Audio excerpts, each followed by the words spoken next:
anything like me, one of the first things that you do when you get into a hotel room is you unpack and you get comfortable like it's your home. So I'm going to hang up all my clothes and everything, put all my snacks out. Yes, I did bring snacks. And then I actually need to make a trip to the CVS across the street. So let's get comfortable and unpacked.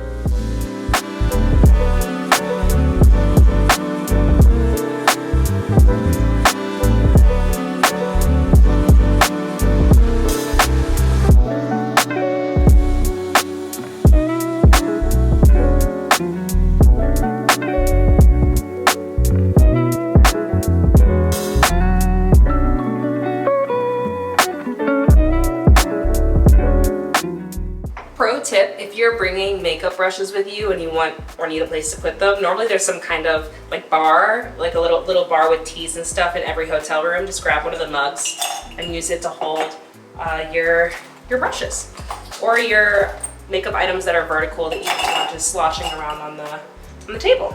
Now everything's laid out all nice and I won't have to search around for stuff or be digging in bags because it's all right here. And you know I had to bring the satin pillowcase. I never travel without it because the cotton pillowcases at a lot of these hotels, it's like really hard on your hair and skin. And tomorrow's a big day, so we gotta keep the hair and skin looking good and soft and silky and shiny and clear. I'm sorry, but why did I just go to put some of my stuff in the drawer and I'm confronted with this?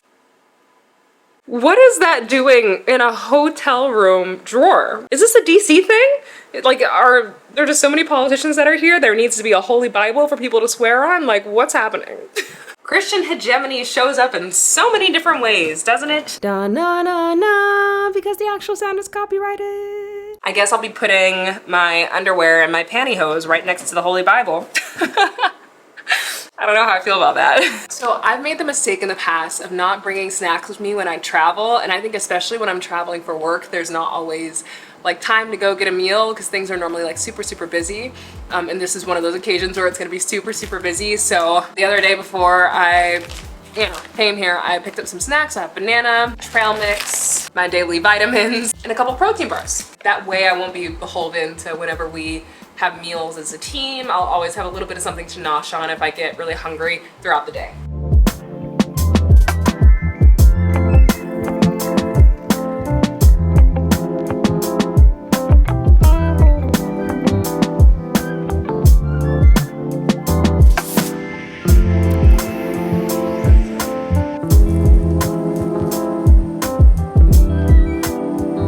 I'm ready to go.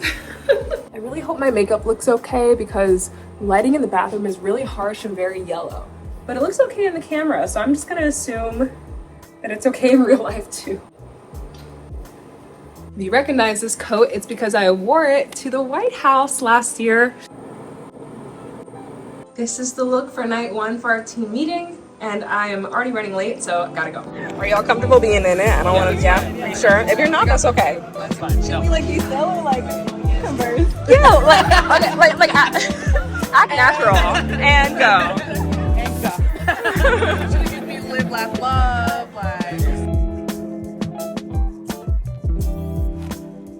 Tonight was so fun. I had dinner with a bunch of other creators and folks on the team of the company that I'm working with while I'm here in DC, and we had such a lovely time. We were there for about 2.5 hours eating and talking and getting to know one another. It was a blast. I'm full, I'm tight as a tick. To be here in a situation where I'm surrounded by other creatives and or politically and civically engaged people is so energizing because I feel like I'm with my people, you know? And I spend so much time alone working. It's just nice to be able to do this work with other people doing awesome things in their own right. But also because I spend so much time alone, I think my social battery has gotten very weak. You know, like when you exercise it more, it has more capacity, I guess. But since I haven't been exercising it, it's like a lot smaller. So even if after that 2.5 hour dinner, I feel I was gonna say I feel like my social battery is drained. I don't feel like it's drained, but it's definitely slightly depleted,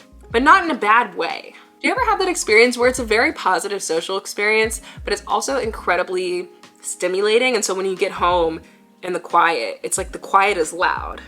Do you know what I mean? Tomorrow I'm interviewing a couple members of Congress. I'm not feeling nervous, but I am feeling a little uneasy, only insofar that this is not something that I've ever done before. So I think naturally anytime you're doing something new or that's out of your comfort zone, it's gonna bring up some of those kinds of feelings. But honestly, more than anything, I'm just excited. I feel so blessed and lucky to be in this position because of y'all. I think as a young person, just watching all of the horrific and deeply disturbing things happening around the world, it is incredibly easy to be disillusioned with the power of government or the institution of capital G government in general.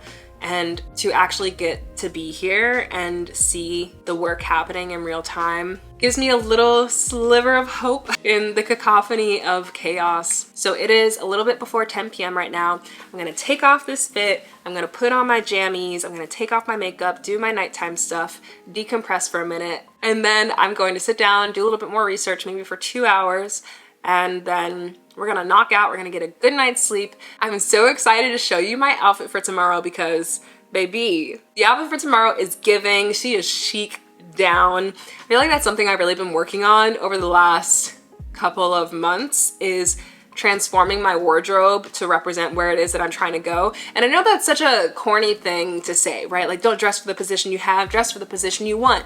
But I think even for me as an entrepreneur, that totally applies because, you know, the way that I was dressing in college, I was used to wearing crew necks and hoodies and jeans and whatever. And obviously I still wear those things when I'm not working, but I'm really trying to shift my mindset to show up looking my absolute best every time I'm working. Even if I'm that one person who's always overdressed, better that than underdressed, right? But I don't know, on the one hand, I feel that way. And then on the other hand, I struggle with the implications of respectability politics and the belief that if you don't show up looking like this, then you're not professional or respectable, when that's just not true. But I think I am realizing in the world that we live in, how you present yourself matters tremendously. And so I remain deeply critical of respectability politics while also recognizing that there are certain times and spaces where I can and should push up against respectability politics and challenge it and disrupt it and cause fissures within it. And then there are other situations where if I'm going to Capitol Hill, maybe I should dress in a traditionally professional way, you know?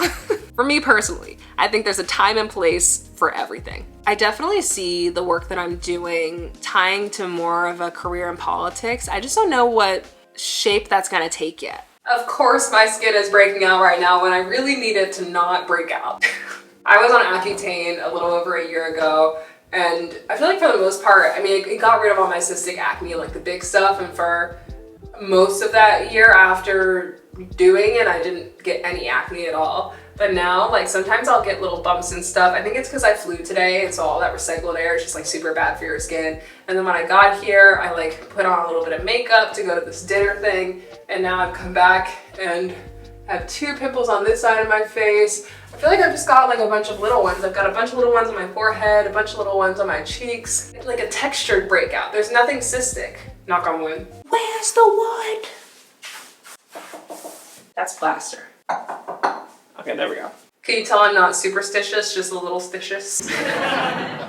Sometimes I find that with my skin, less is more. Actually, most of the time I find that with my skin, less is more. When I start piling on a bunch of products, or like trying new things, then that's when my skin acts up. And when I keep it really simple, moisturizer at night, under eye cream, moisturizer in the morning, SPF, under eye cream, then my skin responds better. Probably need to get a facial when I get back to Chicago.